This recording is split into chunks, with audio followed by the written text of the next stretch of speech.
Assalamualaikum warahmatullahi wabarakatuh. Bismillahirrahmanirrahim. Hamdan wa thana'an laka ya Allah, salatan wa salaman laka ya habiballah wa ala alika wa ashabika ya khaira khalqillah, laka ya Rasulullah wa li jami' man ittaba'a dinaka ya habiballah, haqiqatan min ladun Adam la yaumil qiyamah. Wa nakhussu khususan minhum ila hadrati Syekh Abdul Qadir Al-Jailani qaddasallahu sirrahu radhiyallahu lana wa lahumul Fatihah. A'udzu billahi minasy syaithanir rajim. Bismillahirrahmanirrahim. Alhamdulillahirabbil alamin. Arrahmanir rahim. Maliki yaumiddin. Iyyaka na'budu wa iyyaka nasta'in. Ihdinas siratal mustaqim. Siratal ladzina an'amta 'alaihim ghairil maghdubi 'alaihim waladdallin. Amin. Litaqarrubina ila Allah ta'ala limuhabbatina ila Rasulillah sallallahu alaihi wasallam, li salamatina fid din wad dunya wal akhirah, liqada'i duyunina liqada'i hajatina min hawaijid dunya wal akhirah, litaysir arzaqina halalan thayyiban mubarakan katsiran wasa'ah, li sihhati ajsadina wa qulubina, li shifai amradina zahiran wa batina, li daf'il balaya wal mihan wal fitan wal amrad wal asqam, wa limanafi'na limasalihina li ahli baitina wa auladina wa dhurriyyatina wa jiwarina wa asdiqaina wa jami'il muslimin wal muslimat wal mu'minin wal mu'minat al-ahya'i minhum wal amwat wa li'izzil islam wal muslimin bijudika ya Allah, bi syafa'ati nabiyyika ya Allah, bi barakati awliyaika ya Allah, wa bi asraril Fatihah. A'udzu billahi minasy syaithanir rajim. Bismillahirrahmanirrahim. Alhamdulillahirabbil alamin. Arrahmanir rahim. Maliki yaumiddin. Iyyaka na'budu wa iyyaka nasta'in. Ihdinas siratal mustaqim. Siratal ladzina an'amta 'alaihim ghairil maghdubi 'alaihim waladdallin. Amin. A'udzu billahi minasy syaithanir rajim. Bismillahirrahmanirrahim.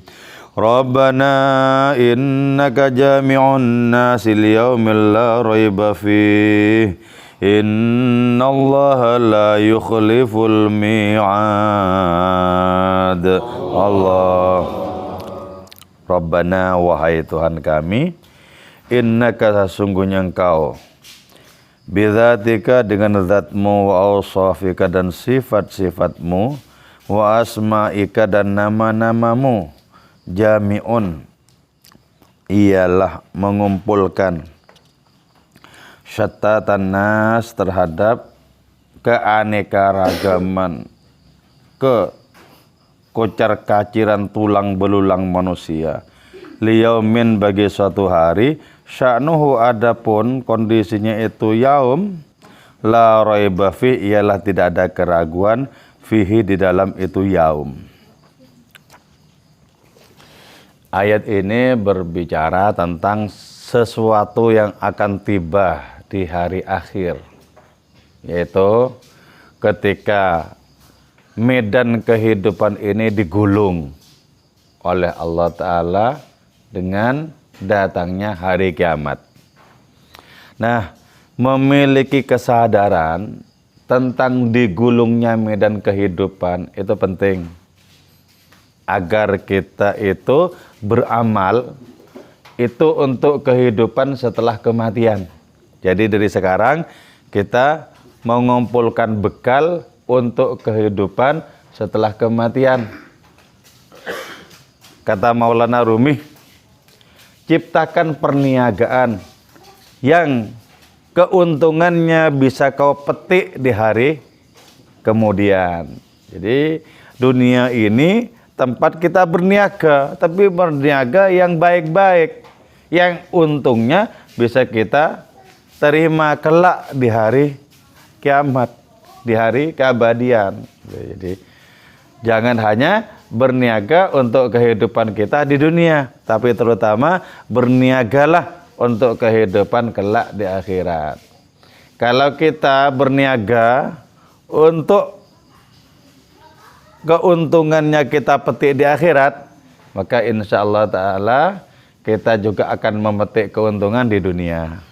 Itu sama dengan orang menanam padi. Kalau menanam padi, insya Allah panen padi dan rumput sekaligus. Padi itu keuntungan di akhirat, rumput keuntungan di dunia, gitu. Tapi kalau hanya menanam rumput, bisa dikatakan nyaris mustahil untuk memanen padi. Gitu loh. Memang Allah Ta'ala Maha Kuasa, Maha Kuasa menjadikan orang-orang yang tidak urus perkara akhirat kemudian dimasukkan ke surga. Allah Maha Kuasa, Maha Kuasa. Tapi jangan bersandar kepada kemahakuasaan itu tanpa kita berjerih payah untuk mengumpulkan bekal bagi kehidupan kelak di hari keabadian. Jadi jangan hanya bersandar kepada kemahakuasaan Allah Ta'ala tanpa kita berikhtiar. Misalnya mengungkapkan, Allah Ta'ala Maha Kuasa kok memasukkan aku ke surganya walaupun aku tidak sholat. Ya memang Maha Kuasa, tapi belum tentu berkehendak, kan gitu. Tapi kalau kita sudah berikhtiar, berusaha, sudah menanam padi, insya Allah panen, gitu loh. Jadi harapannya itu lebih jelas dibandingkan orang yang tidak menanam padi. Harapannya itu lebih jelas bagi yang menanam padi itu. Jadi ini semestinya menjadikan kita itu hakul yakin tentang adanya hari akhir, hari adanya pembalasan. Dan Allah Ta'ala itu Maha mengetahui renik-renik dari seluruh amal kita, bahkan mengetahui amal-amal hati kita, detak hati kita, ngomong apa, mengucapkan apa. Allah itu Maha tembus terhadap hal seperti itu. Jadi dikumpulkan, dijaga.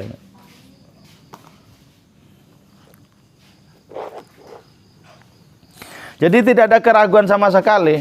Kalau orang mempertanyakan misalnya ya, bagaimana mungkin tulang belulang yang sudah hancur itu kok bisa dibangkitkan, bisa hidupkan kembali? Jangankan tulang belulang, tidak ada apa-apanya bisa diwujudkan sama Allah Ta'ala. Apalagi cuman sekedar membangkitkan. Nah secara logika itu lebih mudah, secara akal lebih mudah.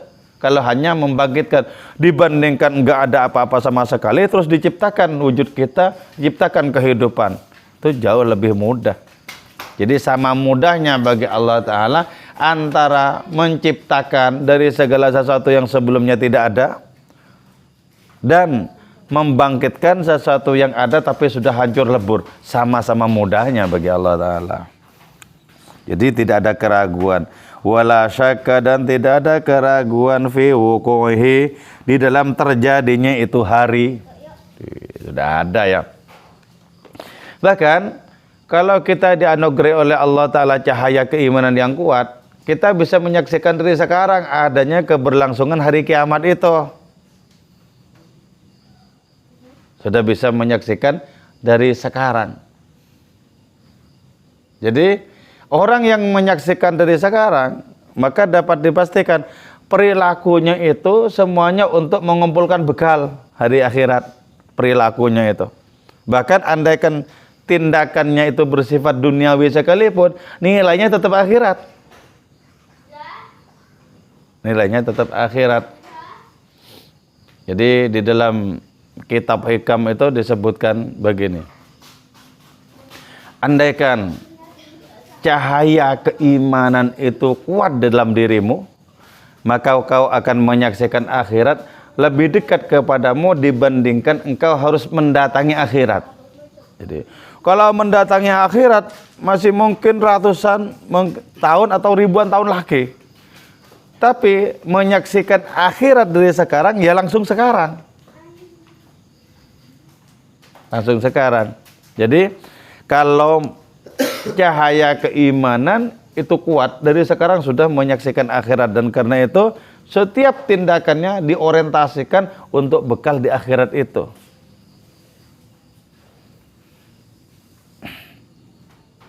Terus yang kedua, Kalau keyakinan itu sudah kuat memancarkan cahaya, maka kita akan menyaksikan dunia ini sudah ambruk. Jadi sekarang belum ambruk dunia ini, tapi kita akan menyaksikan sudah ambruk kalau cahaya, keyakinan, keimanan kuat dalam hati kita. Qad zaharat kisfatul fana 'alaiha. Jadi sudah dunia itu disaksikan sebagai tumpukan kefanaan yang sudah hancur. Nah, karena itu penting kita mengikuti ungkapannya Nabi Ibrahim. Kata Nabi Ibrahim ya, setelah kagum kepada rembulan, rembulan akhirnya terbenam. Kagum kepada matahari, matahari terbenam. Beliau akhirnya mengatakan, "Inilah uhibbul afilin." Aku tidak cinta apapun yang terbenam. Dan seluruh isi dunia pasti terbenam. Terbenam pasti. Enggak ada yang abadi, pasti terbenam. Nah, untuk apa mencintai segala sesuatu yang pada akhirnya akan musnah dan hancur, kan gitu. Ya, itu ditentukan oleh seberapa cahaya keyakinan berada dalam diri kita.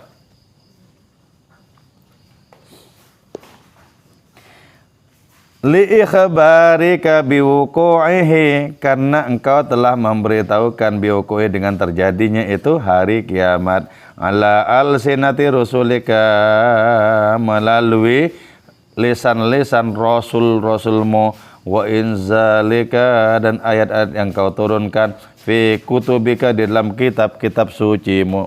Jadi ya, tidak ada satupun kitab suci yang tidak mengabarkan hari kiamat itu.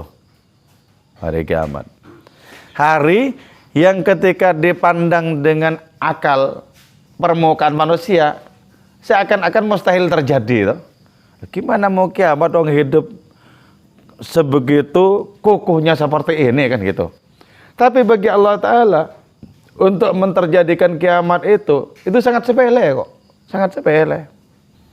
Bikin saja benda-benda langit bertabrakan itu. Bikin saja gempa yang sehebat-hebatnya, rampung. Jadi karena itu kalau kita mau tidur dan kita menyaksikan rumah kita itu masih kokoh, tidak ada gonjangan gempa dan lain semacamnya, itu perlu bersyukur. Sebab kalau Allah Ta'ala mau, sekali digoncang habis rumah-rumahnya. Habis. Inna Allah, sesungguhnya Allah al-jami', yang mengumpulkan lisyattatil ibad, bagi kehancur leburan para hamba, fil ma'adi, di hari kembali kelak, la yukhlifu, ialah tidak menyalahi Allah al-mi'at, terhadap janjinya. Jadi Allah Ta'ala itu tidak mungkin menyalahi janji. Kalau Allah Ta'ala menjanjikan adanya kiamat itu akan terjadi, pasti terjadi. Nggak mungkin tidak. Jadi Allah Ta'ala itu selalu apa? Selalu menepati janji. Beda dengan makhluk-makhluk yang baru. Yang ketika luput dari janjinya, cukup berbekalkan maaf ya. Maaf ya, maaf sekali. Jadi Allah Ta'ala itu senantiasa menepati janji. Janjinya kelak akan memberikan balasan kepada orang-orang, kepada umat manusia, ya pasti terlaksana. Nggak mungkin tidak. Enggak mungkin tidak.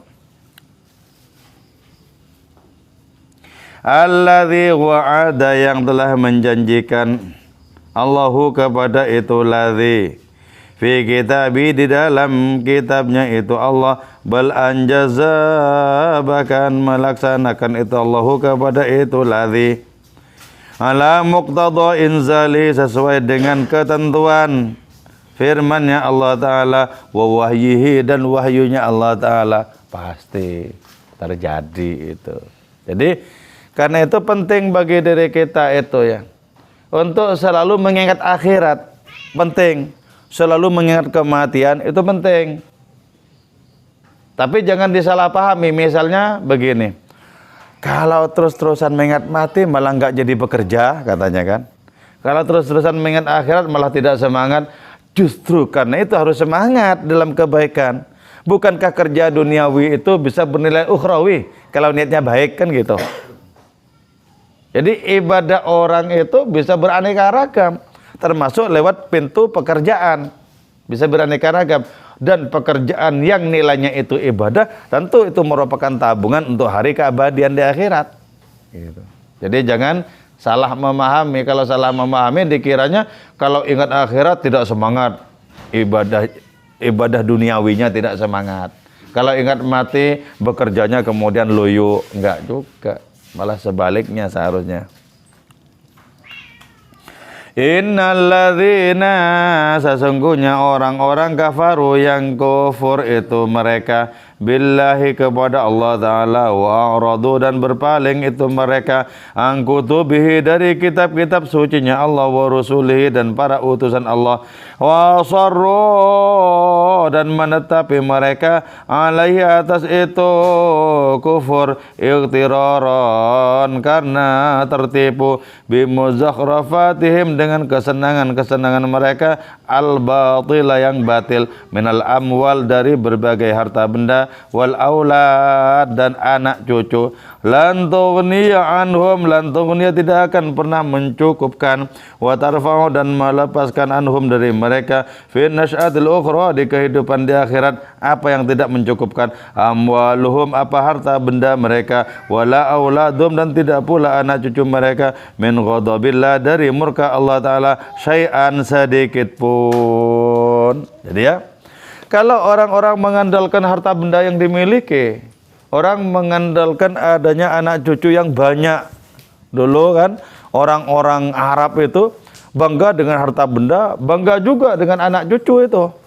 Bangga. Nah, itu nggak bisa diandalkan, itu sama sekali nggak bisa diandalkan.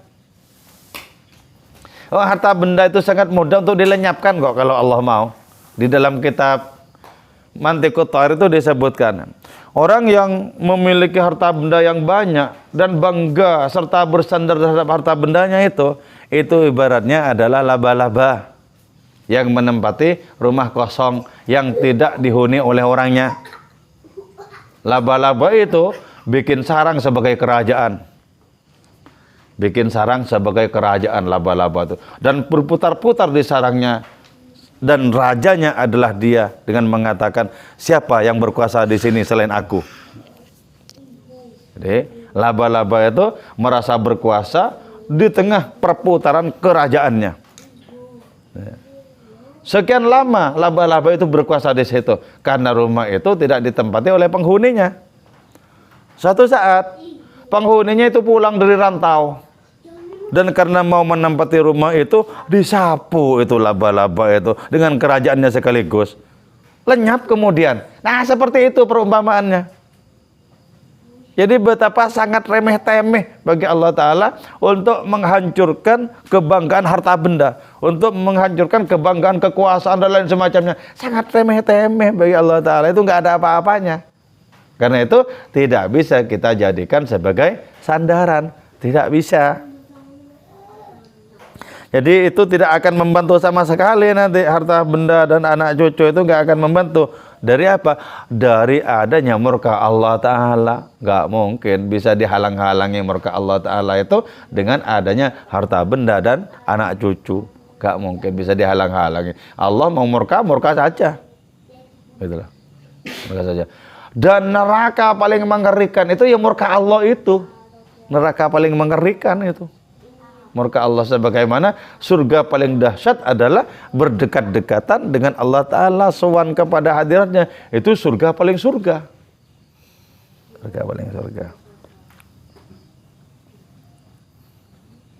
Wa ulaika dan adapun itu mereka al-musirun yang menetapi pembangkangan kekufuran dosa-dosa itu, al-mu'anidun yang menentang fiha di dalam itu kebanggaan harta benda dan anak cucu hum ialah adapun mereka waqudun nar ialah bahan bakar api neraka dijadikan bahan bakarnya. Wah, hebat, langsung jadi objeknya. Jadi objeknya. Kalau cuman masuk ke neraka tapi bahan bakarnya sudah ada, itu kan masih tidak termasuk yang paling utama. Tapi ini jadi bahan bakar, berarti paling utama dari menyalanya api neraka itu. jadi bahan bakar. Ini sepertinya sepele mendengarkan jadi bahan bakarnya api neraka sepele karena belum mengalami. Coba kena sedikit saja letusan kompor gas itu, wow neraka ya jangan gitu. Karena sekarang nggak merasakan apapun, korek juga tidak menyentuh kita panasnya, ya kita santai kan. Sama dengan adanya berita duka. Berita duka itu nggak masalah, asalkan nggak kena keluarga kita itu. Jadi kita hanya membaca dengan penuh debar-debar, membaca, wah ada kecelakaan, ya debar-debar aja, karena kita bukan anak cucu kita, bukan keluarga kita, gitu loh. Kayak sekarang itu nonton perang di Ukraina, di Rusia, ya nonton enak itu nonton, karena bukan kita yang kena bom.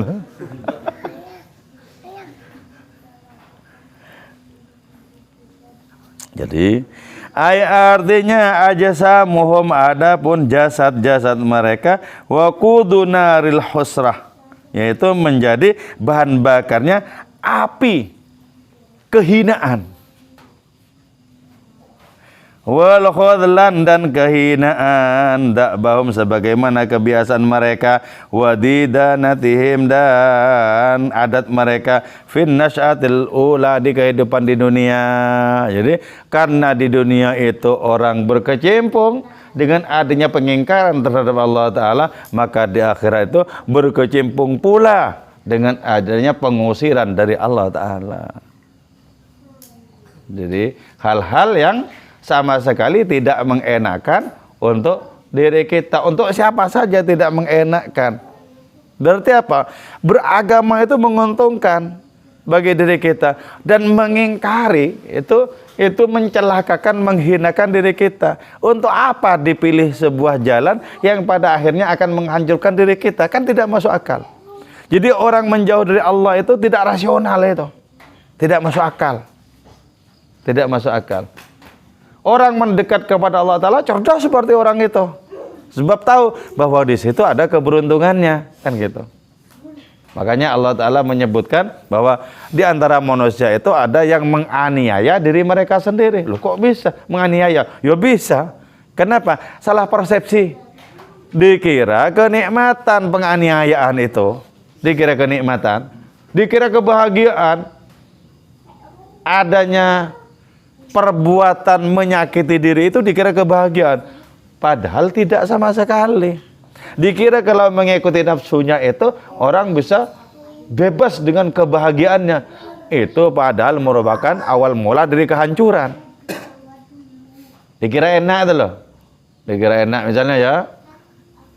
Misalnya itu malam-malam biasanya dibangunin jam-jam 2:30 misalnya, ya dibangunin, terus nggak dibangunin, itu merasa oh enak ini tambah gangguan loh, dikira enak itu loh, padahal itu justru merosokkan dirinya sendiri. Dan bangun malam-malam itu sesungguhnya merupakan awal mula dari kebahagiaan yang hakiki. Kok dikira enak? Kok dikira enak? Jadi salah persepsi. Kenapa salah persepsi? Karena pikirannya berkabut. Jadi karena pikirannya berkabut, maka salah membaca kebahagiaan dan penderitaan untuk dirinya sendiri.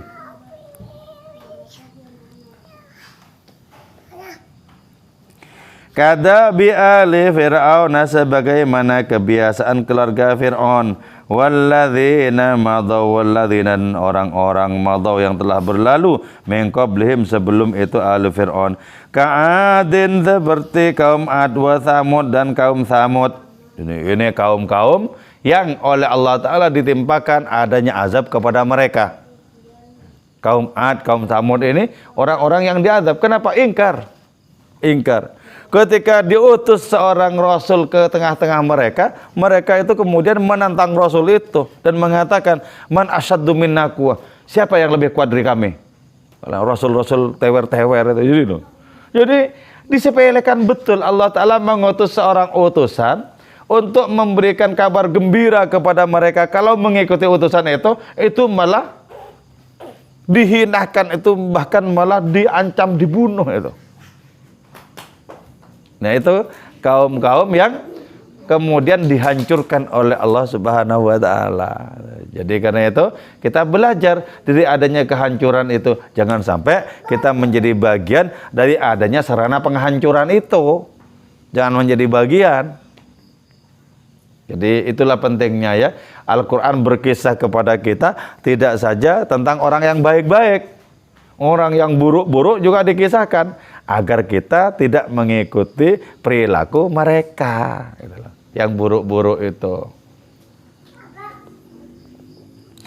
Kadzabu bi ayatina, mendustakan mereka bi ayatina terhadap ayat-ayat kami, ayat-ayat Allah Ta'ala, adalah yang menunjukkan ala tauhidina, terhadap tauhid, terhadapku.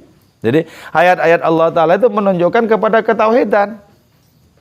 Ayat-ayat Allah Ta'ala itu menunjukkan bahwa Tuhan itu satu, bahwa penguasa segala-galanya itu tunggal, bahwa asal-usul alam semesta itu tunggal, akhir dari alam semesta juga tunggal, berkabar tentang hal itu.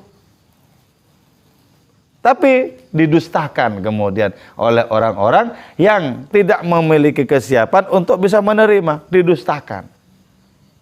Padahal mendustakan itu sama saja dengan menciptakan jurang untuk diri mereka sendiri.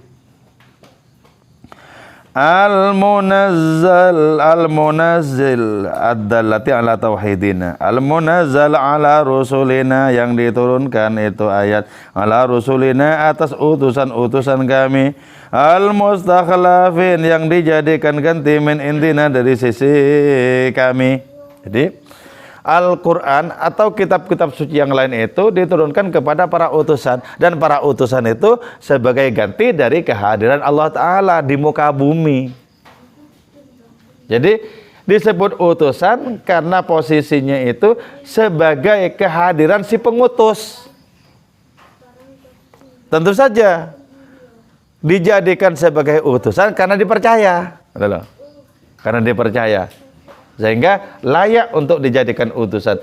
Andaikan korupsi satu ajaran pun,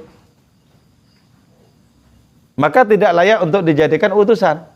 Misal ya, Allah Ta'ala tidak berfirman, disebutkan ini firman Allah, padahal dalam rangka hanya untuk menguntungkan dirinya. Nah, itu tidak layak untuk diutus. Jadi para nabi itu adalah orang-orang yang dipercaya oleh Allah Ta'ala untuk diutus ke tengah kehidupan. Jadi kita itu juga bisa menjadi utusan dalam pemahamannya yang umum. Jadi kalau utusan yang membawa syariat itu sudah ditutup dengan diutusnya Rasulullah. Tapi kalau utusan itu sebagai orang yang menyampaikan kebenaran agama, kebenaran Allah dan Rasulnya, itu bisa. Kullu muslimin rasulun. Setiap orang Islam itu rasul untuk menyampaikan kebenaran kepada dirinya sendiri dan kepada orang lain. Jadi kalau utusan yang dimaksud itu pemahamannya secara umum, itu masih bisa.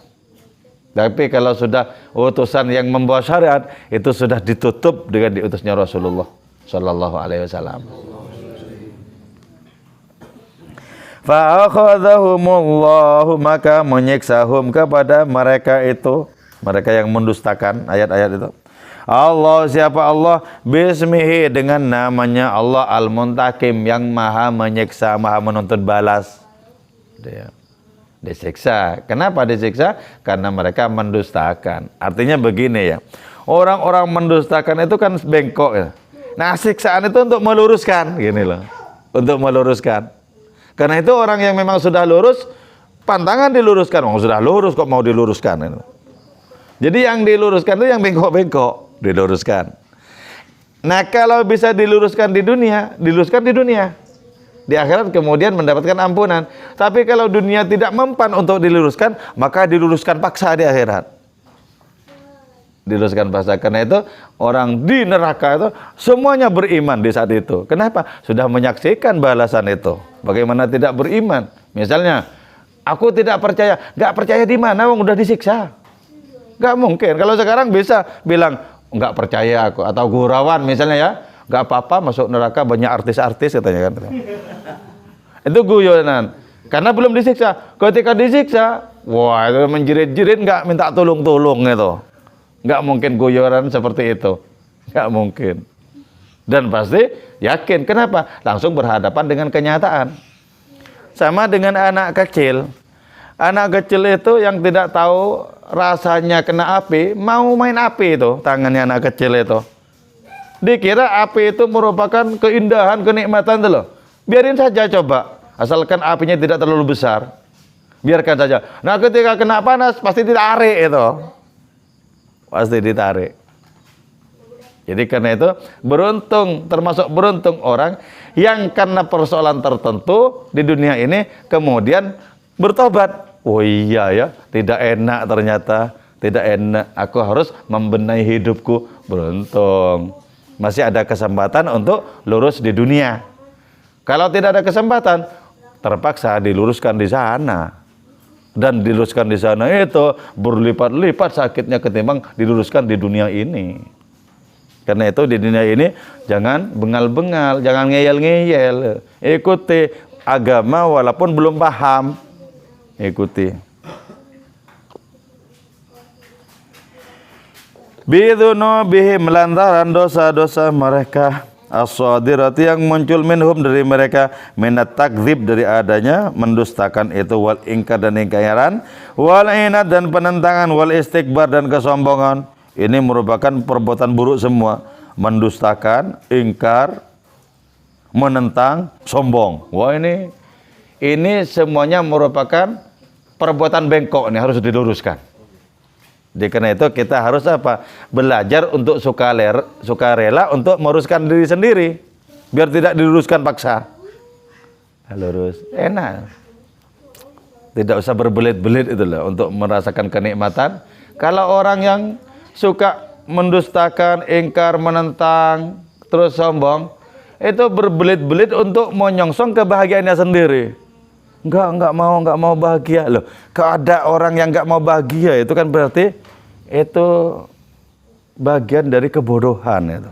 Enggak mau dibikin bahagia itu enggak mau. Maunya itu kabur ke kesengsaraan. Enggak masuk akal.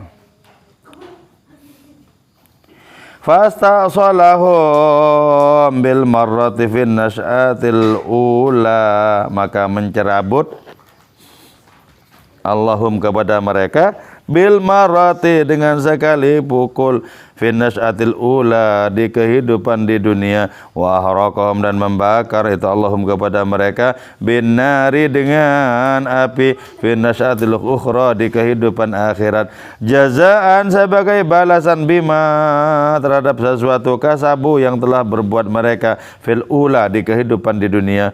Wallahu adapun Allah taala al-qadir yang maha kuasa, al-muqtadir yang maha kuasa, alamat sesuatu yasha yang berkehendak itu Allah taala, syadidul iqab ialah sangat dahsyat siksanya, likulliman bagi setiap orang anadu yang menentang itu kulliman wastakbaru dan sombong itu man. Jadi ya, orang-orang yang menentang, yang tidak bisa langsung menerima, yang ngeyel, orang-orang yang sombong, yang tidak mau untuk tunduk yang semestinya padahal harus tunduk. Nah, itu akan kena sanksi. Syukur-syukur kalau di akhirat tidak kena siksa, tapi diampuni. Tapi terserah Allah Ta'ala itu. Terserah Allah Ta'ala. Walaupun begitu ya, pada akhirnya di akhirat itu neraka tidak akan berfungsi sebagaimana semestinya. Artinya apa? Kehilangan daya siksanya. Kata sabda Kanjeng Rasul di dalam kitab tafsirnya Syekh Rusbihan itu, di situ disebutkan bahwa yang paling cepat expired itu adalah neraka. Jadi walaupun di neraka itu orang disiksa dalam rangka diluruskan, tapi tidak selama-lamanya itu enggak. Kenapa? Karena sesungguhnya murka Allah itu bersifat aksidental. Murka Allah Ta'ala itu hanya merupakan bagian dari kasih sayangnya yang tak terpahami dengan kelembutan. Makanya ketika disebutkan dalam hadis, ketika Allah Ta'ala itu mencelupkan kaki kirinya ke neraka, ini jangan sampai kita bayangkan seperti manusia itu. Jadi hadis seperti ini pokoknya kita yakin bahwa itu sesuai dengan kemahaan Allah, bukan sesuai dengan bayang-bayang kita loh. Jadi disebutkan kaki kiri, kemudian kita bayangkan ada kaki besar, itu bukan. Bukan. Ini sesuai dengan kemahasucian Allah Ta'ala. Yang kita tidak tahu seperti apa persisnya, adanya penakwilan terhadap hadis ini. Yang penting kita yakin itu benar dan terserah itu seperti apa. Yang penting mesti sesuai dengan kemahasucian Allah Ta'ala.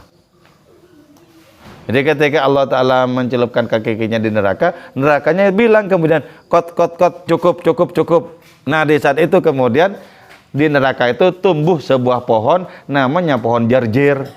Nah itu merupakan akhir dari adanya siksaan di neraka. Sehingga azab itu yang bermakna siksaan, itu berubah menjadi azbun yang bermakna kelezatan.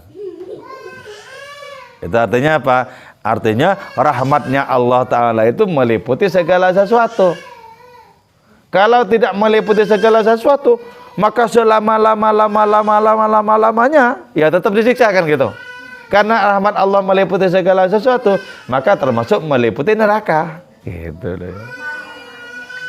Jadi tetap Allah Ta'ala itu kasih sayangnya jauh lebih hebat dibandingkan siksanya. Karena itu di dunia ini mana yang lebih banyak?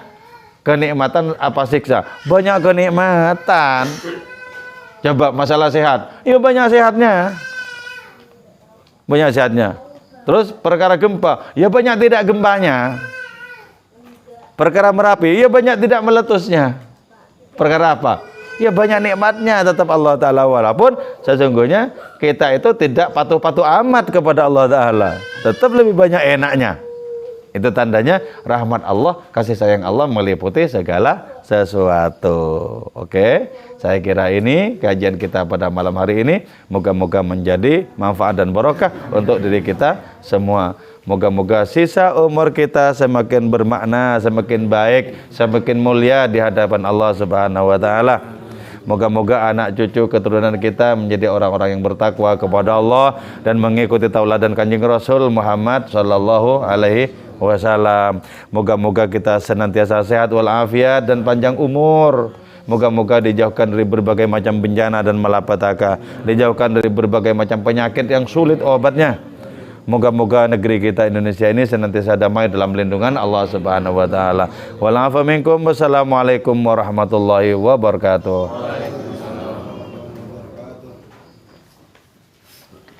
Maulaya salli